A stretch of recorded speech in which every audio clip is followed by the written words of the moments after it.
Right, well, here we are again, John Doyle's View, and this one is going to be a bit about media and a bit about war and things like that.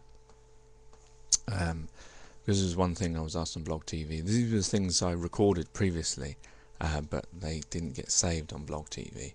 So I'm just sort of re-recording them here, basically, trying to remember what people asked me about. And they were asking me about war and things like that, and my view on war, which is I'm certainly not pro-war. Obviously, war sometimes is necessary when it's in defence, although a lot of the times, as history probably bears witness, a lot of wars which we might have considered to have been on that basis probably weren't actually really anything to do with that. I think it has to have a moral objective to it as well, and a lot of wars they try to create moral objectives, but usually it's just about getting other people's bits of land and oil and things like that. Whereas, you know, in the sense of Iraq and Afghanistan being both illegal wars, in Afghanistan it was a regime change, which was against international law of the Taliban, wasn't it, originally? That was, I think, the excuse they went, or was it revenge for 9/11? I'm not quite sure. I suspect it wasn't revenge for 9/11, though I suspect it was to do with the regime of the Taliban, or maybe because the camps were located there. Although that's regime change, isn't it, which is internationally not allowed, or isn't allowed by anyone other than certain countries. That's another thing that comes with war, is certain people are allowed to wage war as much as they like, whether they be mainly because they're superpowers or they're economic giants, whereas others aren't, plus they have a lot of backing, and that's another thing that usually makes it difficult to know who's right and wrong. It's very easy to watch the media and to decide who you think is right and wrong. Sometimes they don't always give you the full facts. I know journalists tend to like to give rounded stories, and they don't always like to give detailed stories, because if they gave very complicated situation accounts of what led up to the wars or backgrounds or whatever, then people wouldn't read it.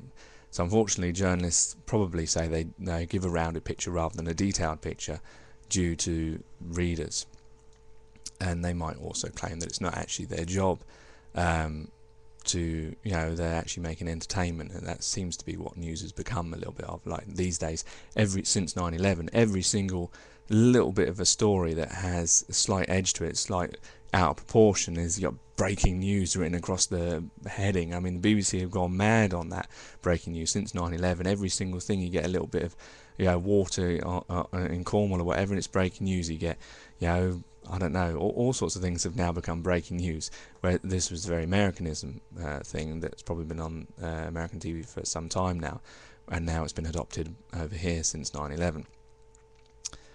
Or at least as far as I can see. So the media has a lot to do with how people perceive war, and I think that's a major point why people's perceptions have changed recently since Iraq and Afghanistan. You know, mainly because of the politicians lying. I mean, in the past, politicians lied all the time, but we only found about it after they were dead. You know, when the embargo of the 30-year rule, or whichever rule it was, came out. Yeah, for instance, like when Winston Churchill used mustard gas on was it the Germans? You know, that would be considered an immoral act, much the same way that Agent Orange was used. Was it? That was the Americans did that, wasn't it? On the Vietnamese, or I don't really remember the exact story. But what I mean is certainly not what you expect the good people to be doing. But of course, with Iraq and Afghanistan, because of all this lie of the 45 minutes and this, that, and the other, which a lot of my poems when that was about have been written about, so there's some context of where those poems come from.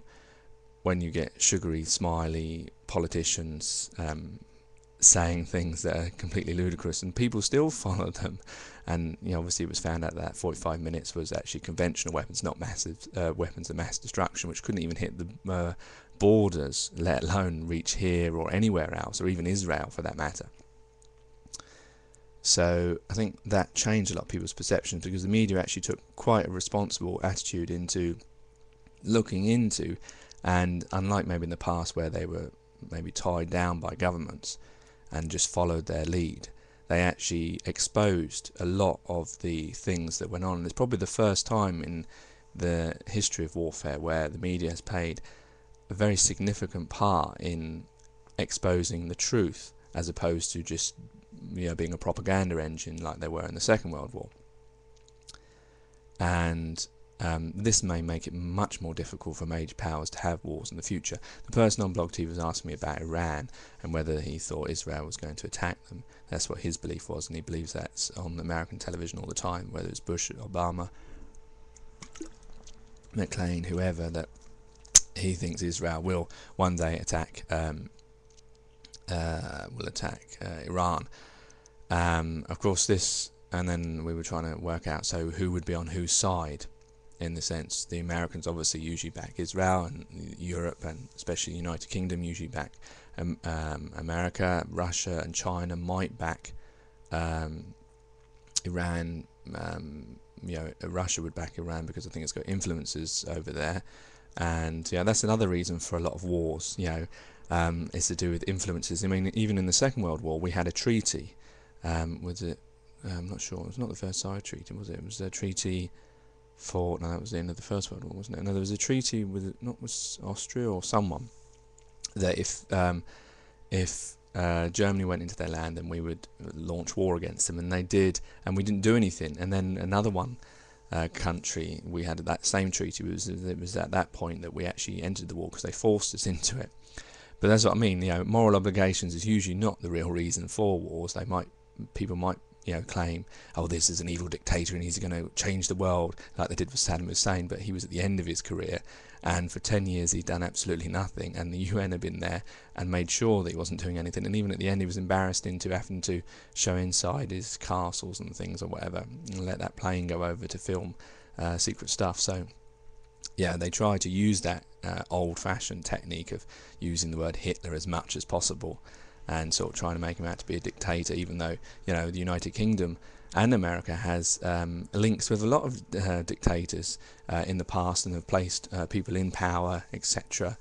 And obviously, with Pakistan, we've got a very good link with them, despite President Musharraf being a dictator himself, and we seem to have no problem in that regard.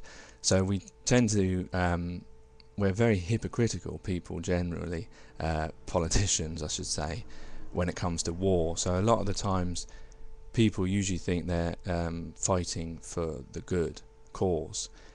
A lot of the times it's nothing to do with that. That's just a feeling they want you to feel, so that you will support the war and not go against it, and allow them to put as much money as they possibly want. Whereas a lot of the time it's about oil, whereas Afghanistan and Iraq, or sometimes about regime change and things like that they don't particularly like, or they want to advance other things and the regime's getting in the way. And a lot of the things are very hypocritical, in the sense that they won't allow Iran to have nuclear power, yet you will allow Israel or India or Pakistan with a dictator. Obviously India isn't, and there's a lot of the reasons for war is not to do with good causes. It's really to do with advancement of technology, advancement of land, advancement of power. Power tends to be the main reason for most wars, and so that's usually why I'm against them. But what I do like this time with Iraq and Afghanistan is the media attitude has changed slightly to, I know why, it's not because they've become holier than thou now and that they've become good journalists. It's actually because it's actually more of a sensational story to attack the government, whereas in the past people didn't like the idea of attacking government. It wasn't patriotic, whereas nowadays it makes good news story and it gets you an award or whatever. So that's why. But that will help mankind in the way that governments won't be able to hoodwink us so much in the future if journalists keep up this approach of revealing the whole story. Anyway, that's as much as I've got time for now. Do tune in again on YouTube for John Doyle Poems, John Doyle's Views. Thank you kindly. Peace.